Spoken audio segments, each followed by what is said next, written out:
tempat itu menjadi situs kebudayaan, berarti ada suatu hal nilai-nilai dong yang yang bermanfaat bagi masyarakat sekitar. Nah, berarti harus dijaga si tempat tersebut. Nah, Leluhur Aini berjanji, tapi ini berjanjinya bukan kepada jin. Yang sekarang tuh kan tersebar di media tuh keluarga Aini berjanji dengan jin. Tapi yang sebenarnya keluarga Aini berjanji, Leluhur Aini, bahwa Pulau Mejati ini akan dijaga dengan baik oleh mereka.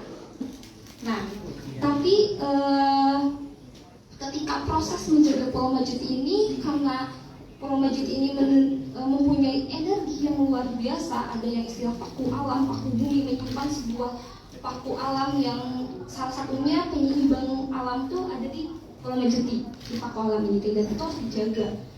Nah, pasti itu mereka tuh ingin menguasai tempat itu. Nah, jadi ketika aku bilangnya ketika sang Kalamurka ini masuk ke Pulau Mejati, ingin menguasai Pulau Mejati, mereka tuh menciptakan sebuah aktivitas negatifnya, yaitu adalah pesugihan. Jadi gimana caranya masyarakat di sekitar bahkan mancanegara melakukan sugih kepada Pulau Mejati. Nah, disitulah akhirnya pesugihan-pesugihan yang terjadi di Pulau Mejati, dan Leluhur Aini merasa ketika dia udah berjanji dengan untuk menjaga Pulau Mejati ini, akhirnya tuh mau gak mau Leluhur Aini melawan sang Kalamurka ini agar terusir dari Pulau Mejati. Tapi kan untuk melawan ini tuh pasti sulit banget, apalagi itu udah menjadi sebuah aktivitas manusia di situ jadi sugih ke Pulau Mejati. Nah, dan Leluhur Aini berjanji bahwa Pulau Mejati akan dijaga oleh leluhurku dan keturunan-keturunanku.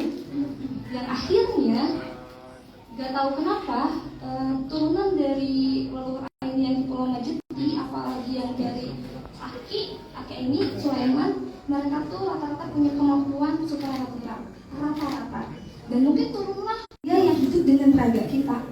Karena Pulau Mejati itu tuh ada bentuknya, ada kulturnya di situ, ada cara muatan bumi.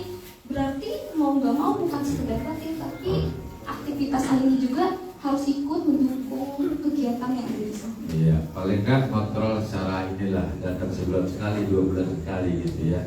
Oke, untuk pertanyaan kedua, nah setelah Leda ini cerita ya sebelum ketemu Lika Pijar terima sendiri, kenapa sampai terjadi kolaborasi dengan Lika Novel ya dengan Mas Willy?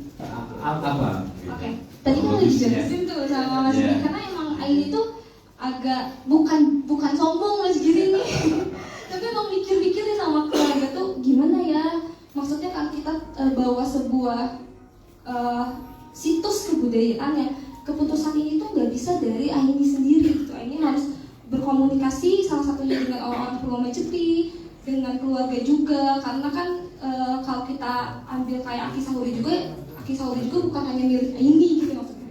Jadi kita berdiskusi, dan itu tuh masih kayak ibaratnya tuh masih kayak mikir-mikir sama papa. Cuman tiba-tiba Pak Jaya bilang, tuh katanya ada salah satu PH yang ada di Pulau Mejati. Nah, siapa tuh? Tuh udah chat di Instagram. Oh iya, terus aku lihat, oh ini emang ngechat aku terus. Aku bilang, ya udah datang aja, cuma dengerin dulu aja mereka mau apa. Ya udah, akhirnya aku bilang, oke deh, kapan ketemu. Terus akhirnya ketemu. Tapi di situ juga aku juga pengen tahu visi misi Lika itu kayak gimana, karena kan ini juga sangat kembali lagi menyangkut sebuah cagar budaya. Gak boleh hanya menguntungkan Aini, tapi gimana caranya dengan adanya kegiatan ini harus bisa menguntungkan Pulau Mejati itu tersendiri. Makanya ini berharap banget dengan adanya film ini bisa Pulau Mejati jadi terkenal, bahwa kita tahu bahwa ternyata Indonesia tuh, Nusantara ini tuh masih ada loh kultur-kultur seperti ini, acara ruatan-ruatan bumi yang bertahan sampai saat ini yang dilakukan oleh orang-orang zaman dulu gitu. Nah, akhirnya mungkin dengan film Pulau Mejati ini, akhirnya Pulau Mejati jadi dikenal, dan kita tuh jadi tahu kultur-kultur yang ada di sana, dan bisa jadi ekonomi kreatif juga bagi masyarakat yang ada di sana. Oke, terima kasih teman-teman.